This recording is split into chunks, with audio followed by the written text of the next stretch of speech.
Torá Sefer Moshe Bereshit. Livro do Gênesis do profeta Moisés.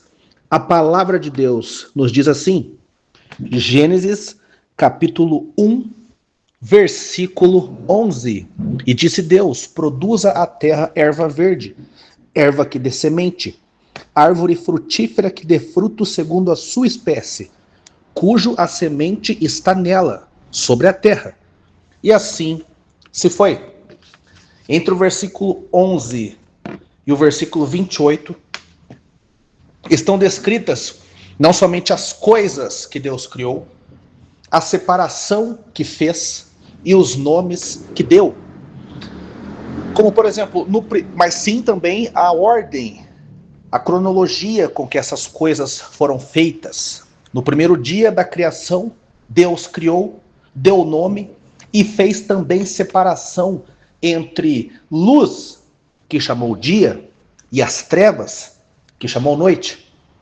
No segundo dia da criação, o Senhor Deus criou e separou e nomeou o céu e a expansão.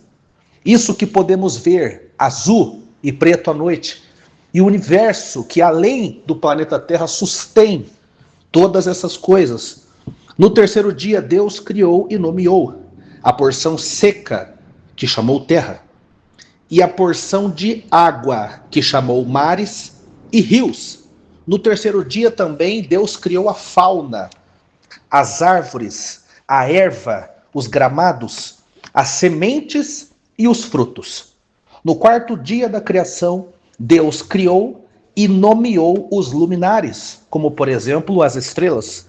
O astro maior, o sol, Deus criou para que governasse o dia, e a lua, Deus criou para que iluminasse e governasse a noite.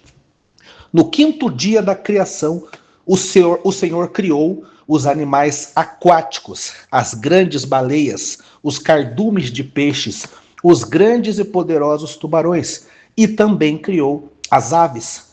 No sexto dia, o Senhor criou os animais selvagens, os animais agrícolas, os animais domésticos, e criou também a sua sublime criação, a obra-prima, a sua obra de arte principal.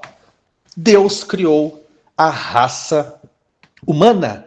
É no sexto dia que Deus, após criar Adão, descansou no sétimo. A palavra de Deus discorre com algumas informações, descrevendo exatamente o nome, as limitações e funções para o governo do homem que todas essas coisas teriam, como, por exemplo, a sujeição animal. No versículo 29, por exemplo, Gênesis 1, versículo 29, vejamos o que o próprio Deus nos diz. Eu tenho-vos dado toda a erva, ervas que em si dão semente. Elas estão sobre a face de toda a terra, busquem de toda árvore em que há fruto que dê semente. Isso vos servirá por mantimento. Esse é um detalhe, perdão, é uma característica, é uma descrição de um adjetivo do Senhor: bondade, compaixão e misericórdia. Ele não cria o homem para que viesse aqui para uma caçada, para que viesse aqui a um programa de sobrevivência. Deus não criou o homem para sentar no seu trono e ficar observando o quanto sofre. Não. Deus o cria e também lhe dá o mantimento. Sobre todas as árvores haviam frutos. Sobre todo o gramado haviam sementes. Sobre toda a criação havia alguma coisa que o homem pudesse aproveitar, tanto para o seu alimento, quanto para se produzir o próprio conforto, tanto para se banhar, tanto para admirar a expansão e a maravilhosa criação do nosso Senhor. Mas há algumas ordens aqui em Gênesis 28 e 29. Por exemplo, a sujeição dos animais, inclusive os domésticos. Deus não criou os animais para que os tratássemos como filhos.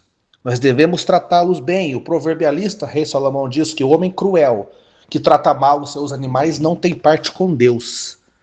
Porém, é muito claro a intenção de Deus ao criar os homens, tanto para os animais, tanto para a alimentação do ser humano, tanto quanto para o domínio serviçal, para que fossem usados para o bem da raça humana.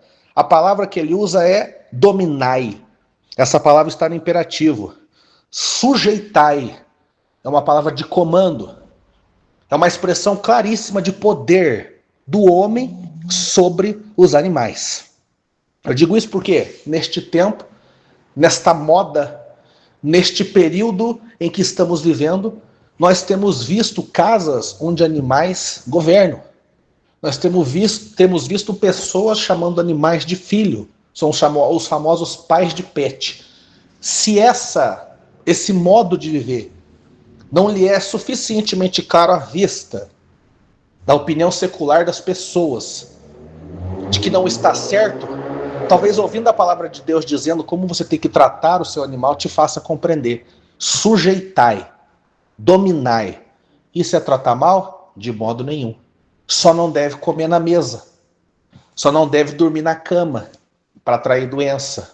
Por mais cuidado que eles sejam,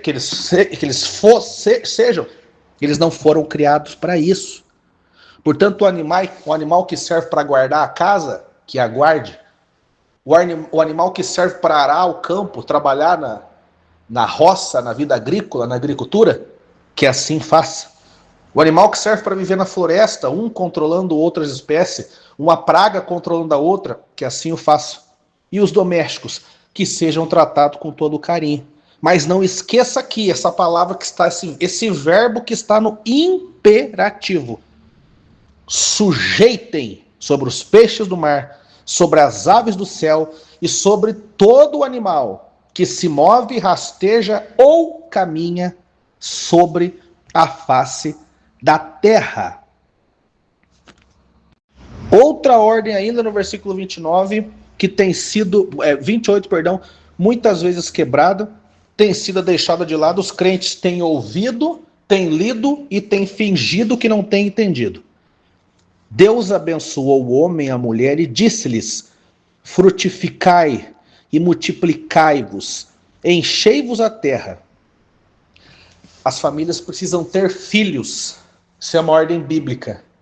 Não adianta dizer que nesse momento em que estamos vivendo, nessa época em que estamos vivendo, é mais sábio não ter filhos, porque as coisas estão caras, não temos segurança jurídica, portanto não devemos trazer ao mundo mais uma criança para sofrer. Quando o povo foi deportado de Jerusalém e de Judá para a Babilônia pela violenta mão do rei Nabucodonosor, uma das últimas profecias do profeta Chorão, profeta Jeremias, foi o seguinte: tenham filhos, encham a terra, porque certamente demorarão para voltar. Ou seja, não esperem serem resgatados do exílio para terem filhos. Façam filhos lá mesmo. E o lá mesmo significa o quê? Debaixo de repreensão, debaixo de tribulação, debaixo de escravidão. Mesmo que vocês não tenham direito na terra onde vocês vão viver, mesmo que vocês não tenham casa própria, carro, boa alimentação, mesmo que vocês não tenham acesso nem mesmo a um local de culto, tenham filhos, multiplicai-vos. Agora, que é isso que a gente está vendo hoje em dia? É casal que fica 10 anos e não tem filho. Um filho no máximo. Crescei-vos e multiplicai-vos. Essa é uma ordem do Senhor. Essa ideia administrativa, essa ideia corporativa, executiva, essa ideia do mundo business, dos negócios, que principalmente algumas mulheres corporativistas têm, de que não devem ter filhos até uma certa idade, e se tiverem, serão elas as governantes do lar. Essa é uma ideia, assim como o animalismo, antibíblica, herética, e desafia a vontade de Deus expressa, claramente expressada por Moisés aqui. Deus abomina a adoração aos animais, você que tem que sujeitá-lo e jamais ser dominado por ele. Deus abomina uma família onde a mulher é seca, porque o Senhor quer que nasçam filhos, que nasçam futuros adoradores e mantenedores do reino dele. Essas são algumas das primeiras mensagens contidas aqui em Gênesis 1. Talvez essa não seja uma mensagem que apraz o coração de todos, mas está aqui na Bíblia, é porque Deus quis falar. O versículo 31, olha o que a palavra de Deus nos diz. Gênesis 1, versículo 31. E viu Deus tudo quanto tinha feito, e as ordens que dara, era tudo muito bom.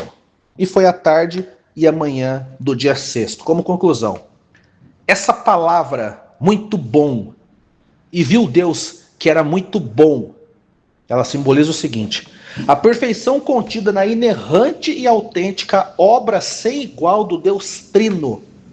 Essas palavras representam a perfeição contida na inerrante e autêntica obra sem igual do Deus Trino.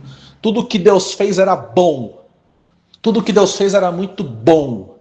Essa expressão realça a perfeição dele. Olha que obra sem igual. Quantas obras você pode dizer? Nossa, bom, muito bom. Quantas obras que são feitas em 6 dias, no final você pode dizer, nossa, foi bom, foi muito bom. A obra de Deus é assim. Tudo quanto ele ordena, o não animalismo, o fecundalismo, façam filhos, o não ao negrismo, o não ao positivismo, o progressismo, tudo quanto Deus criou, intentou, falou, pensou, agiu, testemunhou, diagnosticou ao longo da história, profetizou, tudo que saiu da boca de Deus neste santo livro é bom e é muito bom. Foi tudo criado com sintonia e harmonia, de modo que os animais e Adão viviam em paz. Adão os dominava, era líder deles, mas não perdia a paz com eles. O alimento era abundante, e no Éden reinava também uma alegria profunda no coração de Adão, Eva e dos animais, que sabiam que tinham vindo ao mundo para servir os homens, que por sua vez tinham vindo ao mundo para servir a Deus. Mas a certeza da obediência era a marca que concluía a sensação de alegria que tinham e sentiam. Essa alegria que temos é oriunda da obediência que concedemos a Deus. No capítulo 2 em diante, principalmente no 3, nós veremos a consequência do pecado, quando o homem deixa de sujeitar os animais, quando o homem deixa de multiplicar, quando o homem deixa de fazer a vontade de Deus e chega ao despautério, chega no limite de comer o fruto que Deus disse para não comer. Então vamos lá, mais uma vez para concluir.